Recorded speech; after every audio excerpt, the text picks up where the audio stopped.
Hi, my name is Zeta from Design for Awareness. And I'm David from Achter de Samenleving. And I am an ET channeler and really into multidimensionality. And I'm also very much into multidimensionality and learning about star families, etc. Yes, and well, we're friends with the same interest and we thought to make some videos about it. And in this video we want to focus on how extraterrestrial beings can assist you, if you are interested in it, if you resonate with it, in your own spiritual path, and how discrimination, or star discrimination, cannot possibly be a part of that. We shouldn't do it. Yeah. Not really, well, it can, but it's not a good thing. It's not a good thing. No. If we don't hate on aliens, people, and don't discriminate the different star people that are around there. I think we can probably go into a couple of extraterrestrial races that are kind of connected and that people also know that have an interest in this. Or that are often mentioned. Exactly, yeah, and some of them might be what we call very loving and very knowledgeable in assisting us that way, and other beings might be assisting us by reflecting certain things that we might consider negative, but how that actually says something about us and what we can transform still, and how that can be just as much service as these other beings. Yes. So, to name a popular one, maybe we should start with the Pleiades? Yeah, I think a lot of people know the Pleiades. Yes, so my guide, Arjun, he is actually Yael, but he works a lot together with the Pleiades. And there's a lot of Pleiadian energy there. And so what I understand, the Pleiades are feel very connected to the human race, and this has been for a very, very long time, like far in our history that this story began, this interaction between us and them. They are partially our parents, in a sense, because a part of our DNA is Pleiadian for many people, and so they look upon us as their children, a little bit, you could say, but without being belittling. Yeah, they see us as family. Yes, just really. Like equal family members, and there's so much love, and for me to have felt their energy so much, it's actually hard to translate and to put that into words. But they really I don't know if it's comparable, but imagine that you suddenly discover that you have a brother living on a totally different continent, and you suddenly learn about this, and wouldn't you be like totally curious, like how are they doing, and how can I contact them? Yeah, what would they be like? What would they look like? And and if you also hear that they're maybe not so happy, maybe you will instantly think, what can I do to make their lives easier, or how can I assist them to more self-empowerment, or whatever feels like a way for you that feels like assisting for another. And that's very much the place they're coming from, as I understand it, and they're just very respectfully and politely and gently and loving, giving us little hints as to how we can more tune into ourselves and listen to our hearts and raise our frequency, so that the entire planet can raise with it. And then, because that's, I guess, how you get to the other country. If we raise our frequency, we suddenly start to get access to these multidimensional parts of ourselves. And this is something I didn't understand before, because I was just like the Star Trek, ET person, like, we need to travel there with a ship. And the more I learned about it, I really learned that you can travel through frequency, like by adjusting your own frequency, you can suddenly contact these other entities, this star family, how you would say it. Yeah.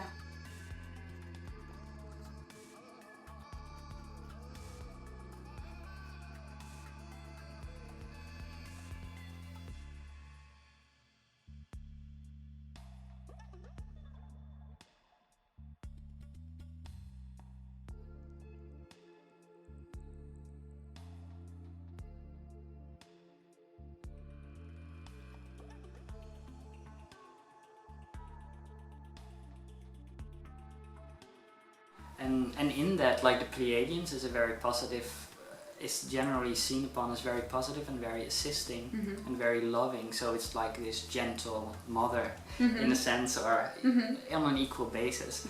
But then there's also other races, and maybe the most vile extraterrestrial race out there is what we would call the Reptilians. Yeah, or Draconians is basically Exactly. another word that is being thrown in there a lot, another name that you may hear or have heard about.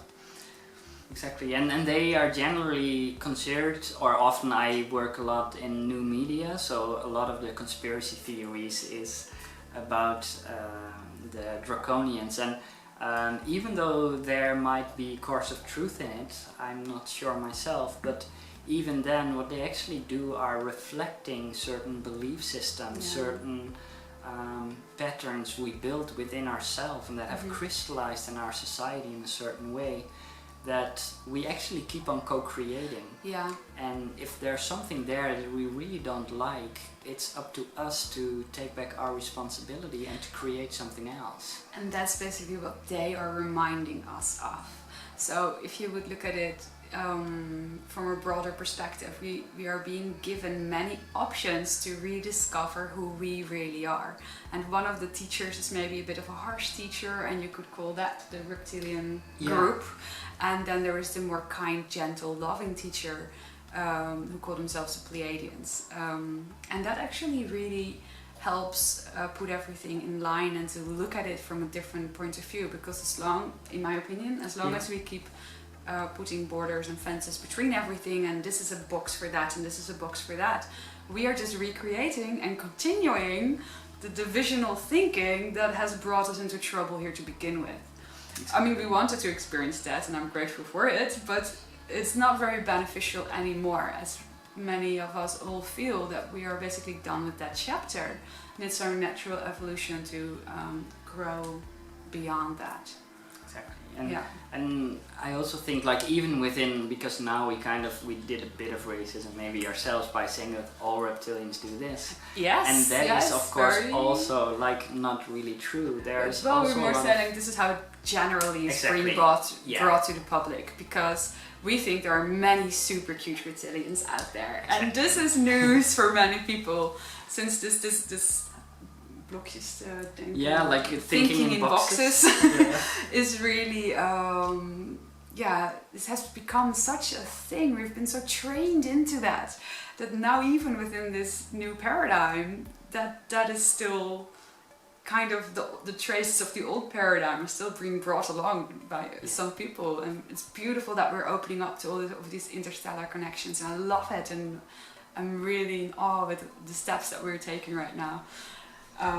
But yeah, this is one of those traces. Definitely, and I also see it much more like you should look at individuals, like what does an individual do despite what race they're from, whether it's a Pleiadian or a reptilian or a human. Yes. Like, what does the individual do? And I generally use like what Mark Passio calls natural law, like does a being respect the free will and the freedom of another being and let them do their own thing, or does a being try to dominate another being to kind of gain from it, use force and violence or manipulation and tricks? And you could say that is wrong, and in my opinion it is in a sense wrong, but even that is always a co-creation. It teaches us about getting out of our victim role and setting our own boundaries and saying stop, and taking responsibility and building your own structures. But then even within humanity there are still people that show this behavior of trying to dominate others instead of respecting others, and maybe there are a couple, I doubt it, but there might be a couple of Pleiadians left, that still need to work with this as well. Oh, they definitely had a past wherein they had to overcome all kinds of stuff, which is one of the reasons why they can feel into our stuff so much, because they do understand what divisional thinking what that means, and they have lived the pain part of that themselves. Exactly. So yes, they can very much, and that actually has biggened their love capacity. And this is exactly what we are being asked to do right now, right here as well. To see for other people that we are capable to love each other, to look beyond the facade of the need to feel the need to force. Kind of box it in, to try to dominate others, like with force. And I'm always reconnecting that to people actually when I'm speaking about extraterrestrial beings, because there is no difference.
You can always click back into your heart and decide from there, because it doesn't matter.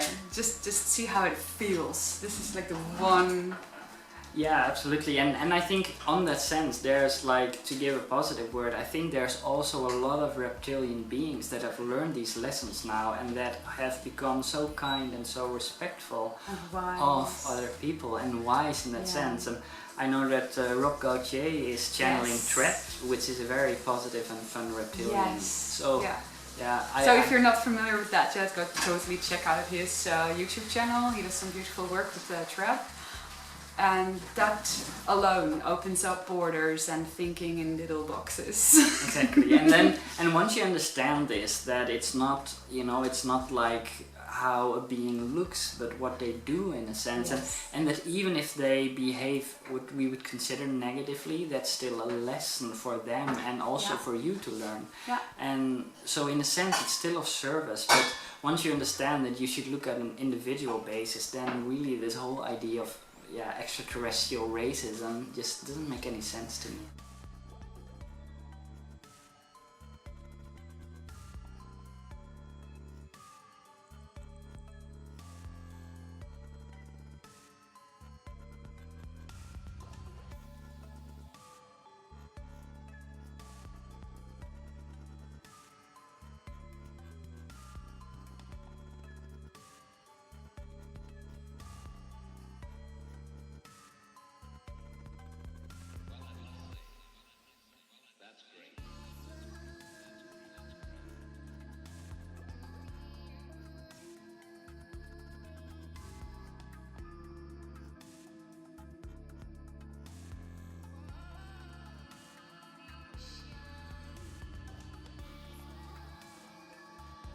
If you get to that point in your own life where you can look at human beings, at humanity with that compassion, then you can hug the entire universe, and you will see that whatever comes on your path is there to, in a sense, bring you a gift.